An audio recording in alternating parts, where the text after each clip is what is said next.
I know I like a painting when it has certain almost quite physical effects on me. So if the colours or brushstrokes make me feel almost hungry,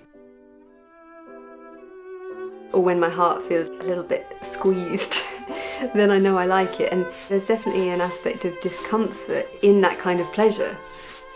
I have some favourite themes from myths. Fire as something which transforms, and people turning into animals to escape from things, or people just being part animal and sometimes showing it and sometimes not.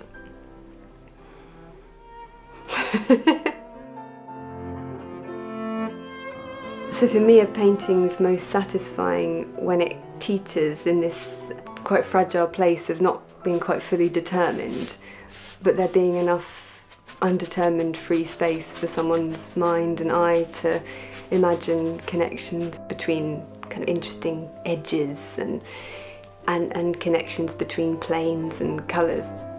Painting involves a lot of looking.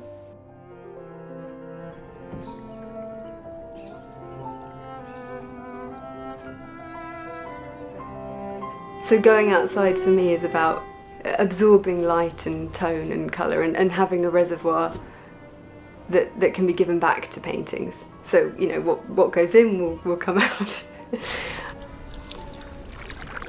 I tend to paint mainly in acrylics. I like to use a lot of layers, and I guess I paint fairly quickly.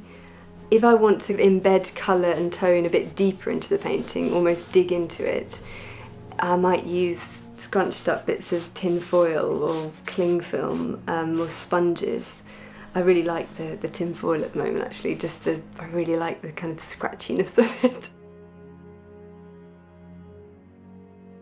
I think this little being here, he's a sculpture by Peter Ball, made of driftwood and bones and string, and he seems to suffer very beautifully. There's something about what's invested in this piece that seems to bring God realm and the human realms into one.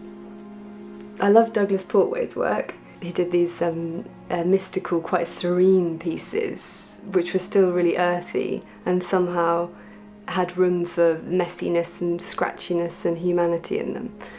And I think he made that God-human duality into a really interesting complementary one. Christopher Bollas came up with a phrase which I find really helpful when thinking about art: the unthought known. For me, painting allows quite a natural exchange between things that are known but unthought and things that can be thought about.